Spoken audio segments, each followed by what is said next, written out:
Praise lord. హల్లెలూయా, హల్లెలూయా. దేవుని పరిశుద్ధ నామానికి మహిమ కలుగును గాక.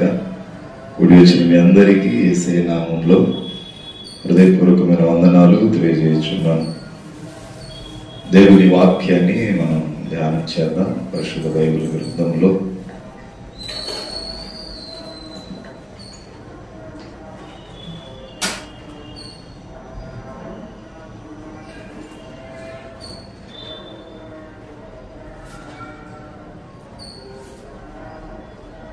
లూకా సువార్త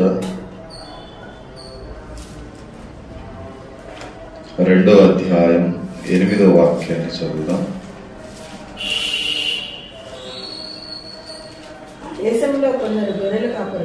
ఆ దేశములో కొందరు గొర్రెల కాపరులు పొలములో నుండి రాత్రి వేళ తమ మందను కాచుకొనుచుండగా ప్రభువు దూత వారి యొద్దకు వచ్చి చదువు. ప్రభు మహిమ వారి చుట్టూ ప్రకాశించినందున వారు మిక్కిలి భయపడింది. అయితే ఆ దూత భయపడకుడి, ఇదిగో ప్రజలందరికీ కలగబోవు మహా సంతోషకరమైన సువర్తమానమును నేను మీకు తెలియజేయుచున్నాను.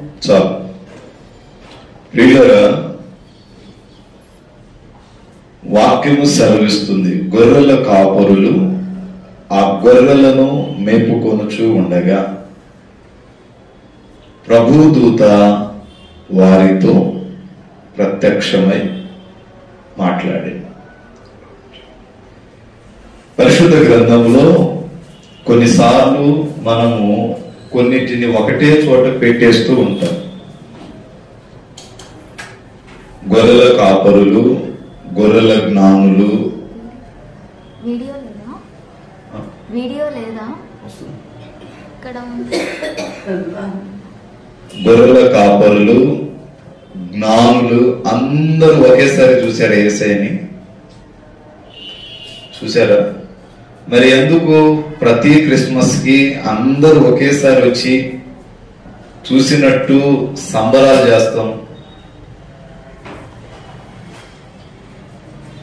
ఆ రోజుల్లో సాధారణంగా యేసు ప్రభు జన్మించాలి అంటే, మరియా గర్భము దాల్చాలి అంటే తన తల్లి ఇంటి దగ్గరైనా గర్భాన్ని దాల్చాలా, తన తండ్రి తన అత్తమామల ఇంటి దగ్గరైనా గర్భాన్ని దాల్చాలి.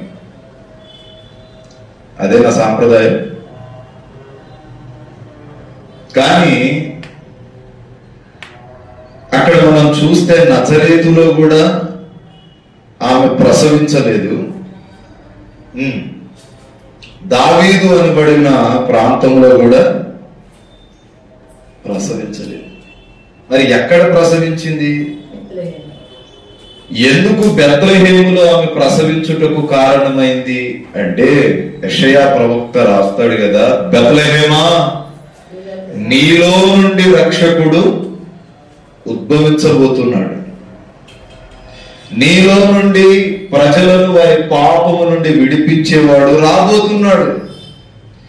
ఈరోజు నీవు శపించబడిన దానవై, ఈరోజు నీవు అవమానపరచబడిన దానవై, ఈరోజు నీవు కన్నీరు విడుస్తున్నావేమో, ఒకానొక దినము నీవు అత్యంత విలువ నొందిన దానవవుతావు అంటాడు. ఇప్పుడు యేసు ప్రభు జన్మించాలి అంటే నజరేతులోనైనా జన్మించాలి, దావీదు అనబడిన ప్రాంతమైనా జన్మించాలి. కానీ ఈ రెండిటిని విడిచిపెట్టి బెత్లెహేములో జన్మించుటకు కారణం ఏంటంటే, ముందుగానే ప్రవక్త ప్రవచించాడు. ఇప్పుడు నజరేతులో జన్మిస్తే మరియను చూసి అంటారు, వివాహం కాకుండానే ఎట్లా గర్భవతి అయింది? సూటిపోటి లోకంలో ఎన్నో అవమానాలు. ఆ అవమానంతోనే కదా యేషోబు అవమానించింది. ఏమన్నాడు? ఏమన్నాడు? ఈ అవమానం అనేది అక్కడి నుండే వచ్చింది. అంటే మానవుని బుద్ధి ఏంటంటే ఆగి ఆలోచించలేము. ఏదైనా ఒక విషయం జరిగింది అంటే ఆ విషయాన్ని గురించిన వివేచన ఉండాలి. అది లేకనే కదా మరియను అతడు అవమానపరిచాడు.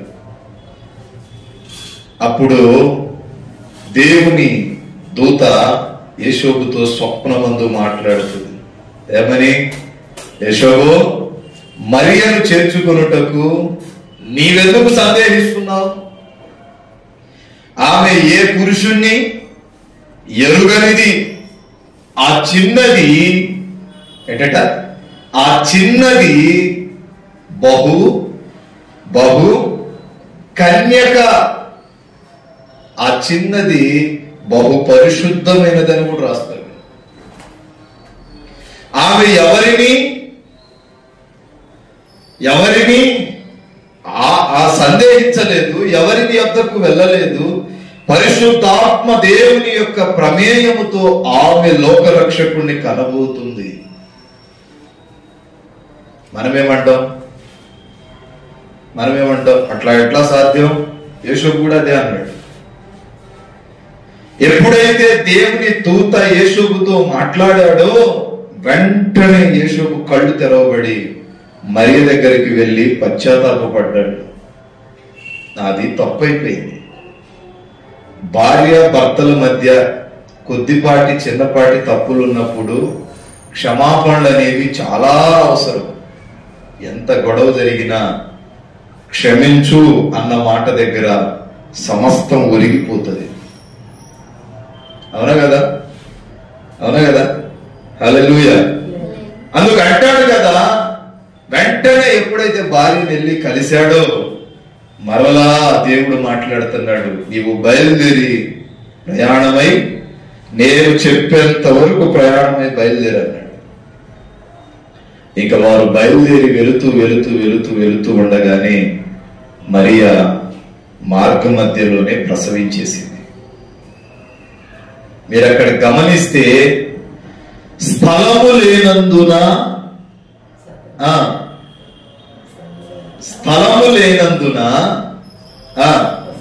ఈ శిశువును పశువుల తొట్టిలో పరుండ పెట్టిరి అని ఉంటది. అంటే పరుండ పెట్టారు అంటే అంతకుముందే ప్రసవం అయిందా లేదా? హల్లెలూయా. అర్థమైందా?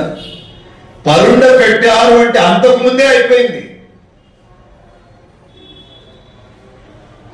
కానీ ప్రతిదాన్ని పక్కపక్కన జాయింట్ చేసి మనం మాట్లాడుతూ ఉంటాం అని వాక్యం సెలవిస్తుంది. అంటే స్థలము లేదు అంటే మరియా ఆ రోజుల్లో కడు పేద స్థితిలో ఉంది. యేషోబు కూడా పేదరికంలోనే ఉన్నారు. వీళ్ళ దగ్గర డబ్బు లేదు. ఇల్లు వాకిలి అనేది వీళ్ళకి లేదు కనుకే స్థలము లేనందున వారిని పశువుల తొట్టిలో పరుండపెట్టి. ఇప్పుడు ఇల్లు వాకిలి ఉంటే వాళ్ళ ఇంట్లోనే ఉంచుకునేవాళ్ళు కదా. అంటే అప్పుడు మరియ యేషోబులు పేదరికంలో ఉన్నారు. ఆ మాట అర్థమవుతుందా?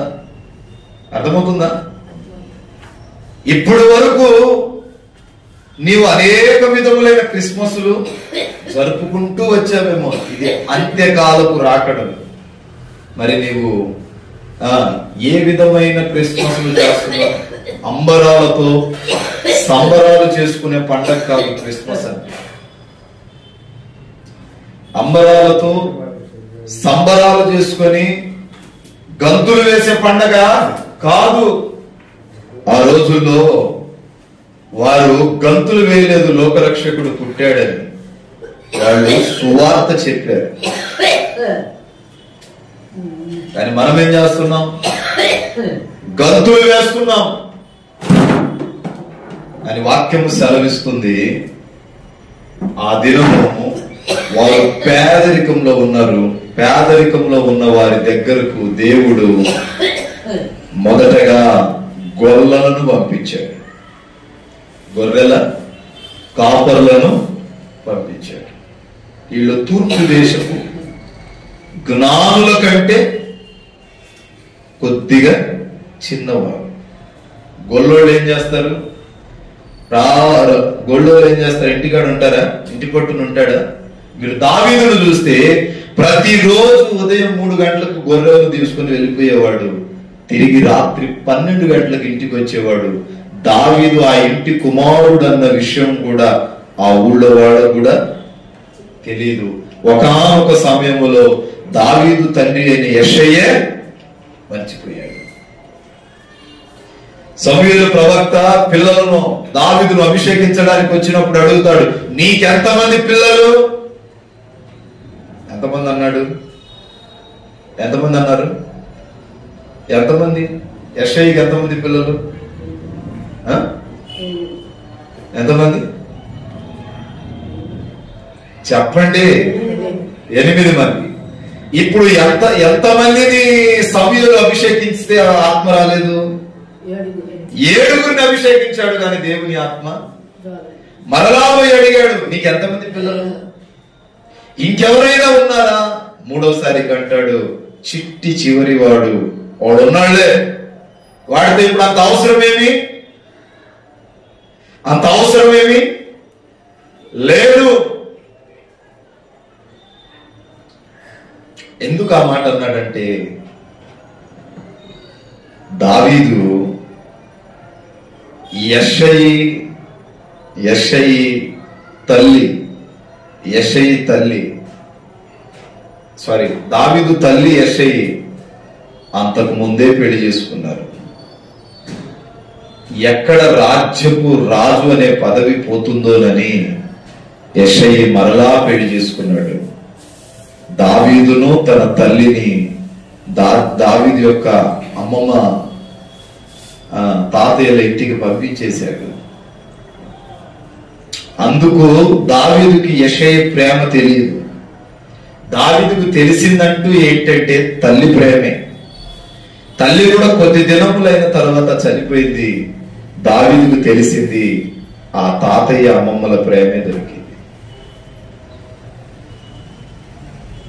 ఆ తర్వాత యెషయిని మరలా అడిగేసరికి ఒక్కగాని ఒకడున్నాడు, చిట్ట చివరి వాడు అనగానే వాడిని పిలిపి అప్పటి వరకు దావీదుకు యెషయికి మధ్య అంత ప్రేమ బంధం లేదండి. మీరు గమనిస్తే ఎప్పుడైతే పనివాడెళ్ళి మీ తండ్రి గారు పిలుస్తున్నారు అని చెప్పాడో దావీదు సంతోషానికి పట్టిన పగ్గాలు లేవు. పరిగెత్తుకుంటూ వస్తూ ఉంటే కిటికీలో నుండి చూస్తాడండి సమూయేలు. అప్పుడు దేవుడు అంటాడు, నేనేర్పరచుకున్న వాడు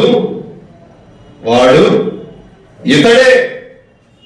తైలపు గుడ్డి తీసుకొని అతని మీద పోసి అతన్ని అభిషేకించమన్నప్పుడు వెంటనే మోకాళ్ళు వేసిన వెంటనే దేవుని అభిషేకం దావీదు మీదకి వచ్చింది. ఇశ్రాయేలీయులకు రాజుగా పట్టాభిషేకం చేశాడు. ఈ వార్త తెలిస్తే సౌలు ఎక్కడ చంపేస్తాడోనని ఆ వార్త సౌలుకు తెలియనివ్వకుండా చేశాడు కొన్ని దినముల వరకు దేవుడు. తర్వాత దావీదు గొల్యాతును చంపటం, ఆ తదుపరి సౌలుతో యుద్ధం ఆడటం, ఇవన్నీ జరిగినవి తెలిసినవి. ఇప్పుడు మనం గమనిస్తే యేసు ప్రభు పుట్టిన ఆ స్థలం ఎవరితో తెలుసా? బోయాజుది. ఇప్పుడు బోయాజుకి యేసు ప్రభు ఏమవుతాడు? ఏమవుతాడు? ఎక్కడెక్కడే మొత్తం చదువుతున్నాడు అనుకుంటున్నారా? బైబిల్ క్లియర్ గా చదివితే అన్నీ ఉంటాయి. కానీ క్రిస్మస్ వస్తే ఒక్క 2వ అధ్యాయం చదివేస్తాం, మిగిలిన అధ్యాయాలన్నీ వదిలిపెడతాం, పక్కకు పడి మళ్ళీ క్రిస్మస్ వచ్చినప్పుడు తిరుగుద్దాం. బోయాజు యొక్క పొలమే ఇప్పుడు యేసుక్రీస్తు ప్రభువుకి బోయాజు ఏమవుతాడంటే తాత అవుతాడు. తాత ముత్తాతల వయసు ఉంటది, ఆ వరస ఉంటది కదా, అవుతాడు. ఇప్పుడు వంశపారపు పరియపు స్థలములో గడ్డలోనే కదా యేసయ్య పుట్టింది, అవునా? బెత్లెహేమో లోకమును రక్షించువాడు నీలో నుండి జన్మించబోతున్నాడంటాడు ప్రవక్త అయిన యెషయా.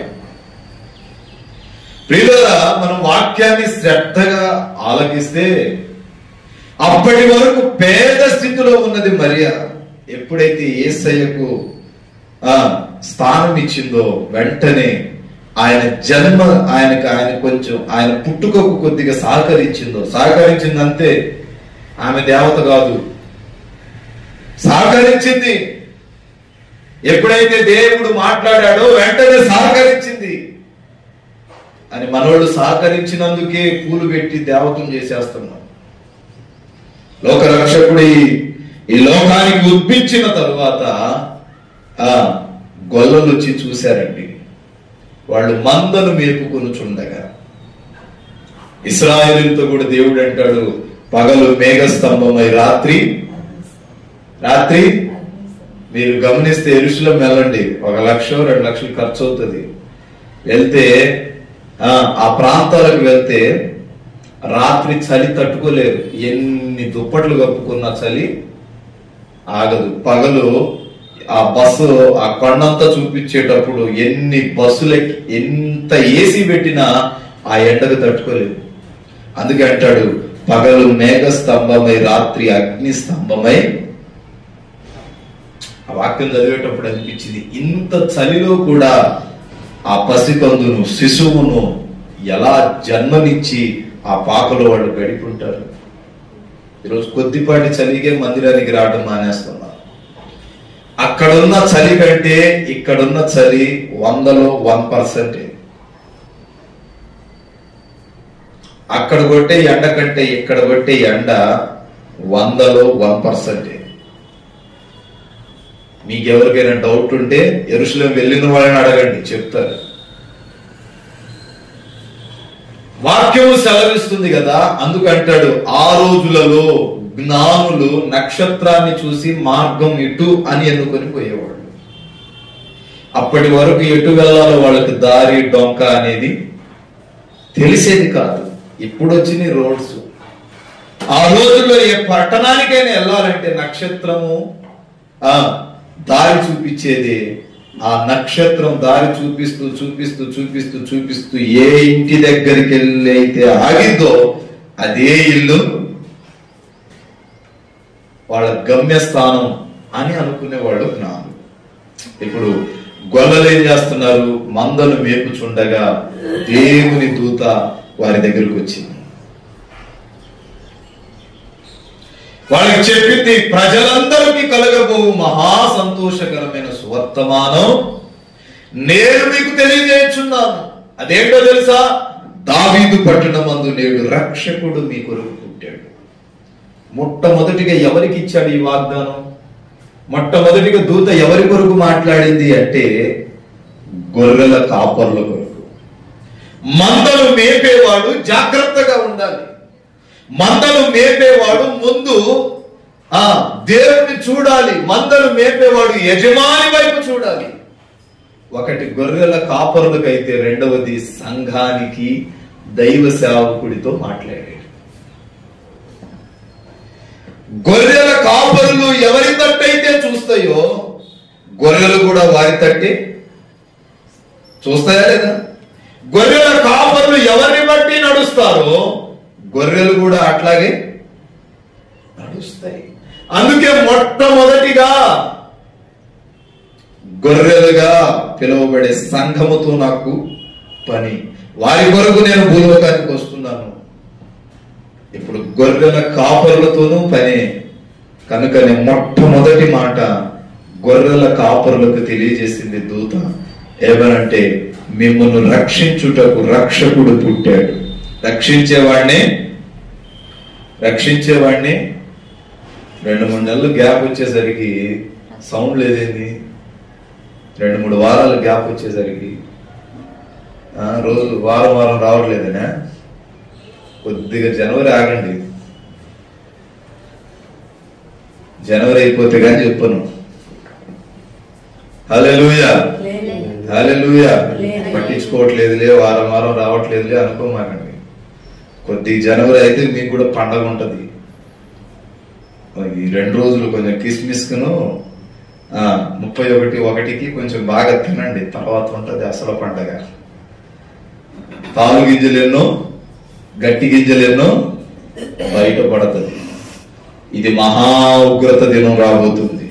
2025 మీరు అనుకున్నంత ఇదిగా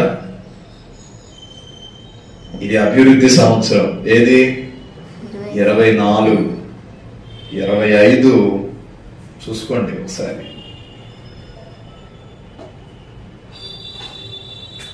ఇంకా ఎన్నాళ్ళు మీరు నన్ను హింసించెదరు అన్నాడు దేవుడు.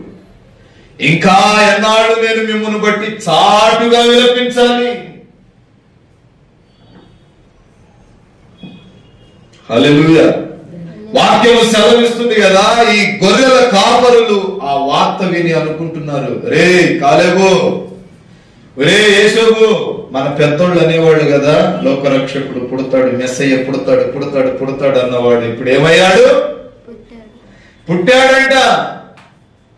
ఇప్పుడు ఇక్కడ మాట్లాడిన దూత తూర్పు దేశపు జ్ఞానుల దగ్గరికి వెళ్ళి మాట్లాడింది. వాళ్ళు వెతుకుతూ ఉన్నారు. ప్రియులారా, ఇప్పుడు గొర్రెల కాపరులతో మాట్లాడినప్పుడు వాళ్ళు వచ్చి యేసయ్యను చూశారు. చూసి మీరు చూస్తే కొన్ని పిక్చర్స్ లో ఉంటది, గొర్రెల కాపరులు పక్కనే ఉంటారు. గొర్రెల కాపరులు పక్కనే ఉన్నప్పుడు కొన్ని జంతువులు కూడా పక్కనే ఉంటాయి కొన్ని పిక్చర్స్ లో చూస్తే. ఇప్పుడు వీళ్ళొచ్చి చూసేశారు. వీళ్ళొచ్చి చూసే నాటికి యేసు ప్రభు వయసు ఎంతో తెలుసా? ఎంత? అప్పుడే పుట్టాడా? ఒక శిశువు పుత్తి గుడ్డలతో చుట్టబడి అని రాశాడు కదా. ఎంత వయసు అప్పుడు?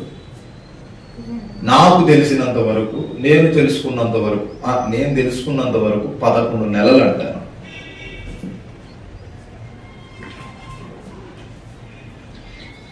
అప్పటికి గొర్రెల జ్ఞానులు రాలా, ఈ జ్ఞానులు తూర్పు దేశపు జ్ఞానులు రాలా ప్రభు దగ్గరికి. ఇప్పుడు దూతెళ్ళి జ్ఞానులతో మాట్లాడుతుంది, జ్ఞానులారా మీరు వెతుకుచు ధర్మశాస్త్రములో చెప్పబడిన పుస్తకపు చుట్టలో రాయబడిన ఆ రక్షకుడు పుట్టి ఉన్నాడు, నన్ను వెంబడించండి అన్నప్పుడు వారు ఆ నక్షత్రమును చూసి వెంబడించారు. వెళ్ళేసరికి నక్షత్రం ఒక ఇంటి మీద ఆగింది. ఇప్పుడు జ్ఞానులకి దారి చూపించేది ఏది?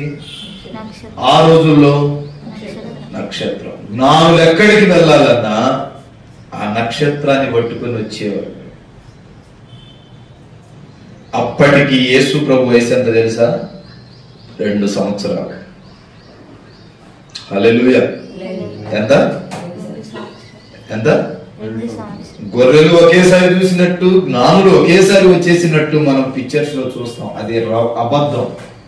అప్పటికి యేసయ్య వయసు ఎంత? 2 ఏళ్ళు. వీళ్ళు చూసి ఆయనకి ఏం తెచ్చారు? సాంబ్రాణి, బంగారము, బోళము తెచ్చారు. తెచ్చింది ఎందుకు? ఇప్పుడు మీరు హాస్పిటల్కి డెలివరీ అయింది అనుకోండి, ఎవరికైనా పోయేటప్పుడు ఉట్టి చేతులు ఊపుకుంటూ పోతారా? ఏదో ఒకటి తీసుకొని పోతారుగా. ఈ గజ్జి, ఈ అలవాటు అనేది ఎక్కడి నుండి వచ్చిందంటే యేసయ్య జన్మదినము వేడుక నుండే వచ్చింది. వాళ్ళు ప్రభువుని చూడడానికి వచ్చినప్పుడు, మేము రాజుని చూడుటకు వెళుతున్నాము కదా, రాజుని చూసేదానికి వెళ్ళేటప్పుడు ఒట్టి చేతులతో వెళ్తే ఎట్లా అని వాళ్ళు సాంబ్రాణి, బంగారం, బోళం తీసుకుని వచ్చి కానుకలుగా సమర్పించారు. ఒక మాట చెప్పనా, వాళ్ళు ఏదో చేద్దామని తేడా. అప్పటికి యేసువు మరియ కడు పేద స్థితిలో ఉన్నారు.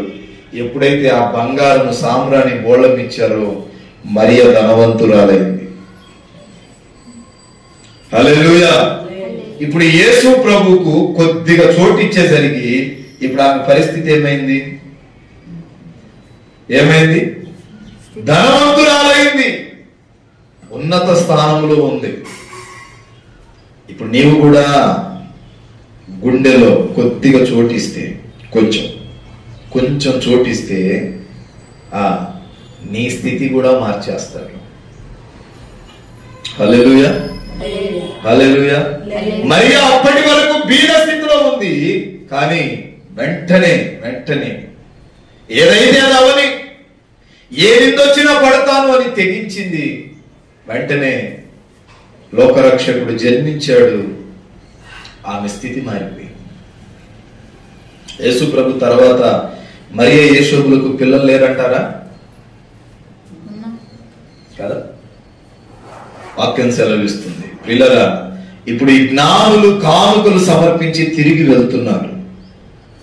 తిరిగి వెళ్లే క్రమంలో వాళ్ళు ఈ వార్తను రాజుకి వెళ్ళి చెప్పాలా? రాజే కదా పంపించింది, రాజే కదా పెట్టింది. ఆ రోజుల్లో జ్ఞానులు అంటే చాలా విలువైన వాళ్ళు. వెంటనే వెళ్ళి రాజుకు చెప్పాలి. తిరిగి బయలుదేరి రాజు దగ్గరికి వెళుతూ ఉండగా దేవుని దూత మరలా మాట్లాడుతుంది, జ్ఞానులారా, మీరిప్పుడు ఎక్కడికి వెళుతున్నారో నాకు బాగా తెలుసు. హేరోదు దగ్గరికి వెళ్ళమాకండి, వాడు మంచివాడు కాదు. బాలయేసును హాని తలపెట్టుటకు వాడు ఏమైనా చేయగలడు. మీరొచ్చిన దారినే ఈజిప్టునకు వెళ్ళండి అంటాడు. అప్పుడు హేరోదు అంటాడు, ఎక్కడికి పోయారు జ్ఞానులు? ఎక్కడికి పోయారు? వాళ్ళు పోయి 2 సంవత్సరాలు అయినప్పటికీ ఇంకా తిరిగి రాలేదే. అసలు లోకరక్షకుడు పుట్టాడా? పుడితే ఎక్కడ పుట్టాడు? వెనక నుంచి వాడొచ్చాడు, పుట్టిన ప్లేస్ బెత్లెహేమేనని ముందే చెప్పారుగా. ఎక్కడంట? ధర్మశాస్త్రములో పుట్టేది బెత్లెహేమేనని ముందే రాశాడు కదా ప్రవక్త. అప్పుడు హేరోదు అంటాడు, 2 ఏళ్లలో ఉన్న పిల్లలందరినీ, అది కూడా మగ పిల్లలందరినీ. ఇప్పుడు జ్ఞానులు వచ్చేసరికి ఏసై వయసు ఎంత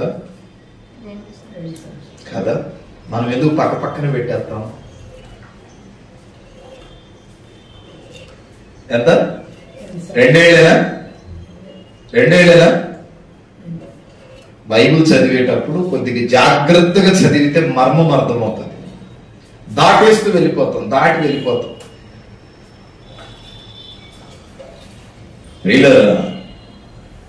లోకరక్షకుడు ఈ లోకానికి ఉద్భవించుటకు కారణము అంబరాలతో సంబరాలు అంటడానికి కాదు, ఆయనను మహిమపరచుటకు, ఆయనను గణపరచుటకు, ఆయనను కీర్తించుటకు. సంవత్సరం అంతా నువ్వు మారలేదేమో. జనవరి 1కి క్రిస్టమస్ ఎందుకు 5 రోజుల ముందుంది తెలుసా ఎవరికైనా?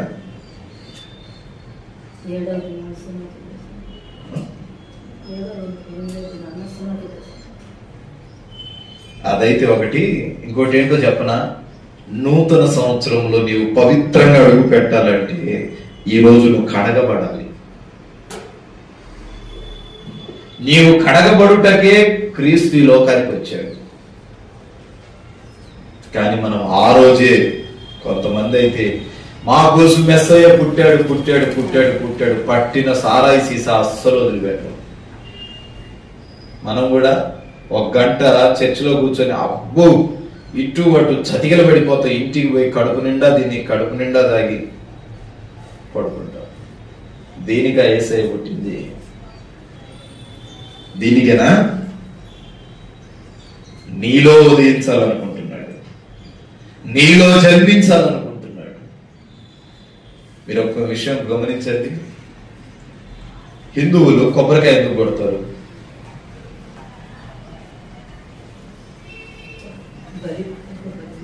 అవునా? ఏ ఊరికి బలి? ఎందుకు కొడతారు చెప్పండి?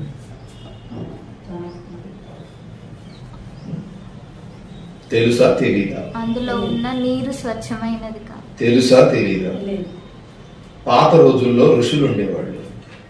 ఋషులు ఏదైనా దోషాన్ని పోగొట్టాలి అంటే శుద్ధ జలం ఉన్న చోట, హిమాలయాల వంటి ప్రదేశాలకు వెళ్ళి వాళ్ళ చేతుల్లో ఇట్లా ఉండేది. ఏందది? దాంట్లో ఆ యొక్క పవిత్ర నీళ్లు తీసుకొచ్చి ఎక్కడ చలితే అక్కడ మంచి జరిగేదని చెప్పేవాళ్ళు. వాళ్ళు ఎప్పటికి వెళ్ళేవాళ్ళంటే అందరూ కోళ్లు, కాకులు, గద్దలన్నీ కుయ్యక మునిపి ఉదయాన్నే అరణ్యములు నడుచుకుంటూ నడుచుకుంటూ నడుచుకుంటూ పోయి తీసుకొచ్చేవాళ్ళు. అవునా?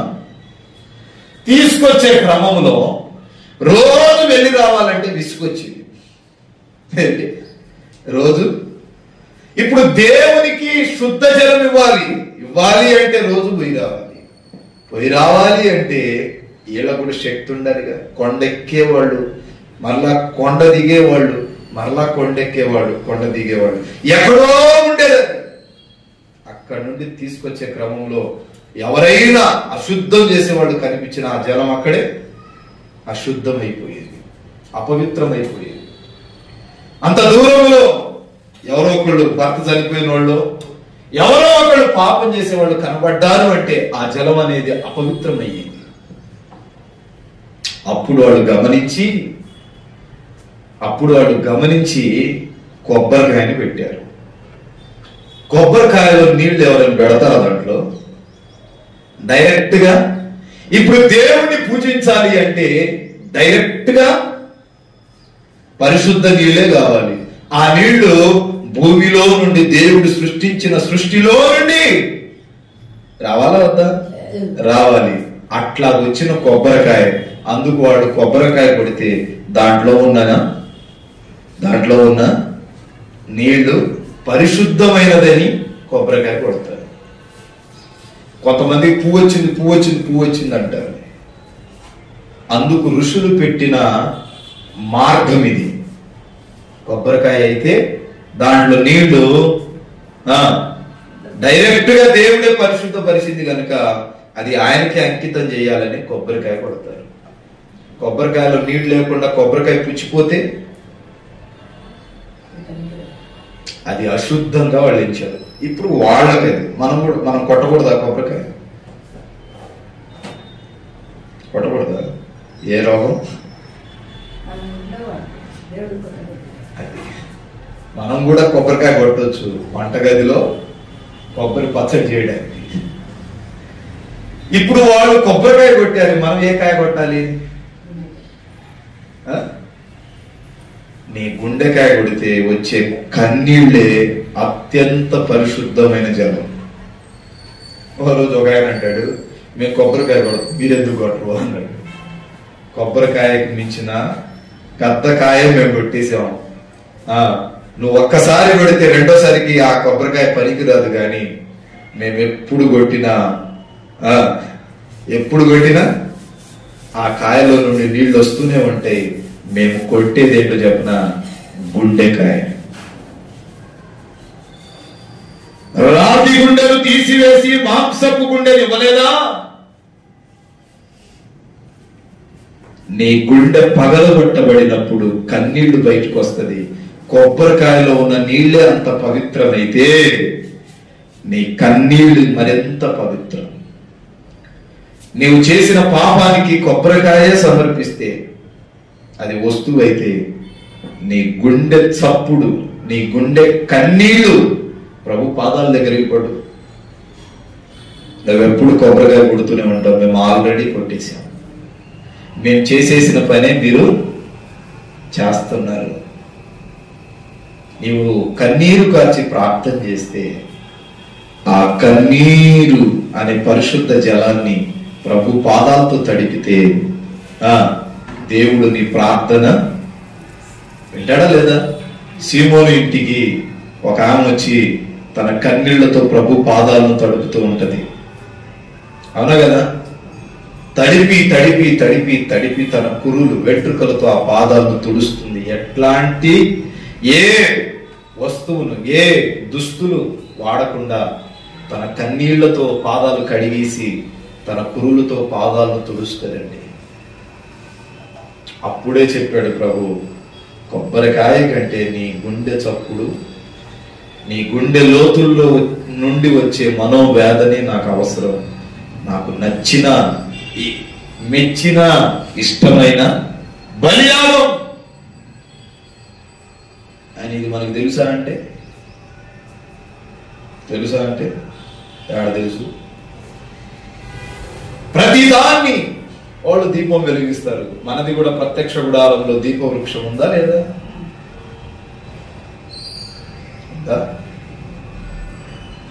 ఉందా అమ్మగారు?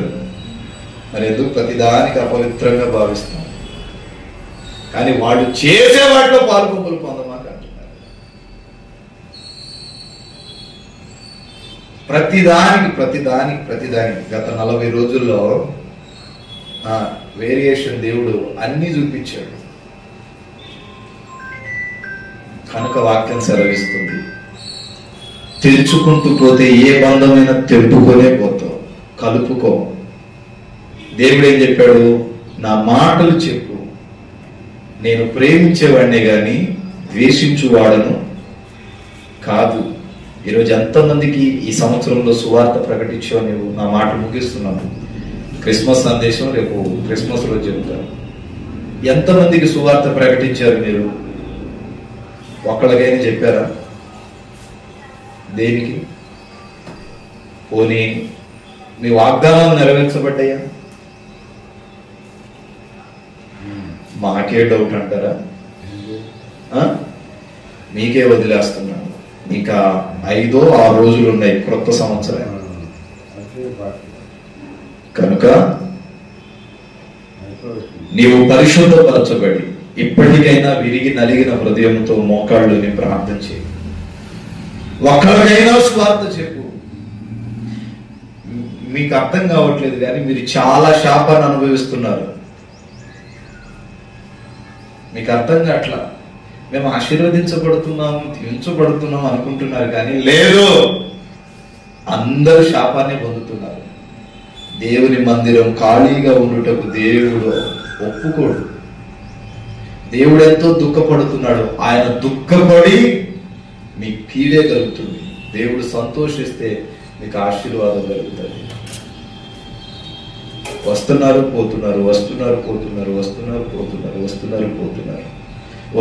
పోతున్నారు కానీ మేము శాపం పొందుతున్నామా ఆశీర్వాదం పొందుతున్నామా అని ఎందుకు వివేచించలేకపోతున్నాం? ఏం చేస్తే దేవుడు ఆశీర్వదిస్తాడు, ఏం చేస్తే దేవుడు దీవిస్తాడు? అందుకే మొట్టమొదటి మాట అంటాడు కదా, నా సన్నిధిలో నీవు ఉండునట్లు. పౌలు కూడా అదే అంటాడు. యేసు ప్రభు ఒక్కడే 33.5 సంవత్సరాలు నడుచుకుంటూ అటు ఇటు తిరుగుతూ ప్రార్థన చేస్తూ రాత్రులు పగలు ప్రయాణాలు చేస్తూ సువార్త ప్రకటించి కొన్ని వేల మందికి మాదిరయ్యాడే. మరి నీవు ఉద్యోగాలు చేసి తిని నిద్రపోవడానికా? ఆయన ఇప్పుడు మా తండ్రిలో నుండి వారసత్వంగా నాకేమి రావా? ఆ యొక్క రంగు గాని ఏదో ఒకటి, అదేమంటారు, జీన్స్ అని వస్తే రావా? మరి పరమ తండ్రి మన దేవునిలో నుండి మీరు ఏ వారసత్వాన్ని పొందారు? ఆయన చేసిన వాటిలో ఒక్కటైనను,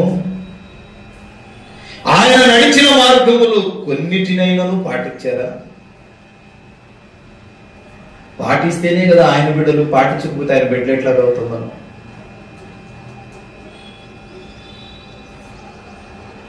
మీకు బాప్తీసాలు ఇవ్వటానికి నదిలో నీళ్ళేం ఊరక రావట్లేదు, దైవ సేవకుని సమయం ఊరికి రావట్లా, ముంచి తేలెత్తగాని. బాప్తీసం ఇచ్చినా నీలో దేవుని రూపము లేకపోతే బాప్తీసం కూడా చెల్లదు, ఆత్మ కూడా మీ మీదికి రాదు. మినిస్ట్రీ వార్షికోత్సవం ఎన్ని రోజులు చెప్పండి ఇప్పటికి? ఇది ఎన్నో సంవత్సరం కదా? పోయిన 12వ తారీఖా? పోయిన 12వ తారీఖేనా? పోయిన 12వ తారీఖు యానివర్సరీ. అసలు ఆ విషయం తెలుసా ఎవరికైనా?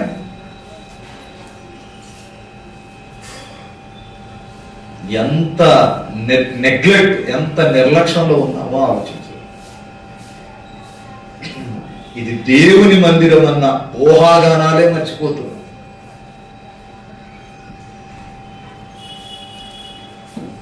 కొత్త సంవత్సరం వచ్చింది వాగ్దానం కోసమో, క్రిస్మస్ పండుగ వచ్చింది పండగ చేసుకుందామనో, దీనికోసం కాదు. ఒక్కడైనా ప్రభు దగ్గరికి నడిపించావా? ఎందుకు దేవుడిని ఆశీర్వదించాలి చెప్పండి? ఎందుకు ఆశీర్వదించాలి? ఏ పగలదీసే పనులు చేశారని ఆశీర్వదించాలి మిమ్మల్ని?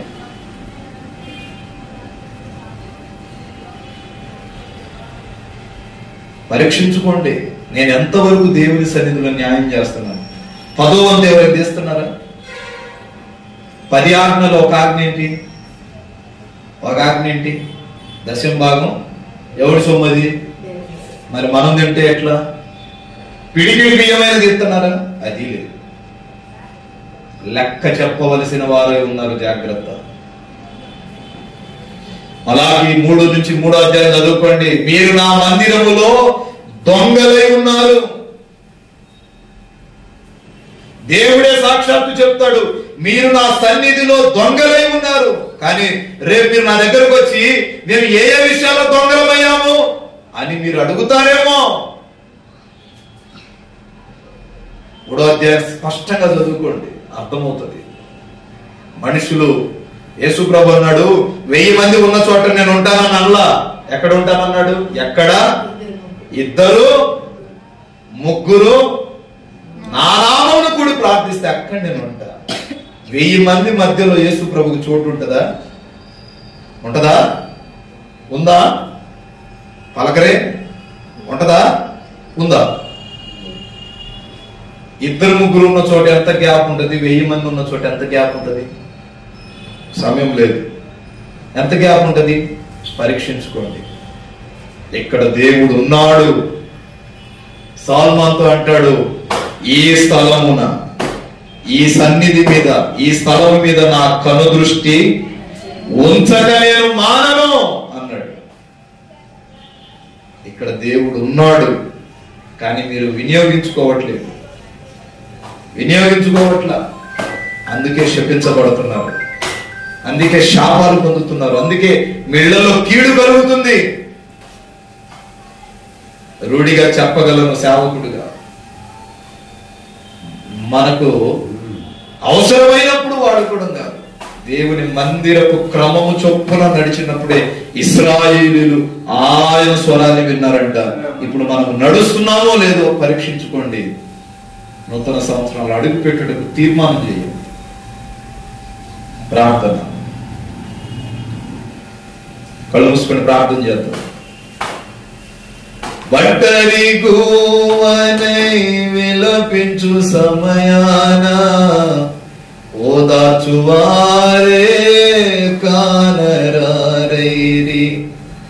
ఔరాని చాటు నన్ను దాచినందున నీకేనా స్తోత్రార్పణలు. నా యేసయ్యా నీ దివ్య ప్రేమలో నా జీవితము పరిమళించెనే. నా జీవితము ప్రభువా పరిమళించెనే. ప్రేమాస్వరూపి దయగలిగిన మా తండ్రి, పరిశుద్ధ పాదాలకు స్తోత్రాలు. ఈ ఉదయకాలం ప్రభాత ఆరాధనను బట్టి ప్రప్రథమంగా మీ సన్నిధిలో మిమ్మల్ని స్తుతించి ఆరాధించుటకు మీరిచ్చిన కృపను బట్టి సేవకుడిగా ప్రార్థన చేస్తున్నాను.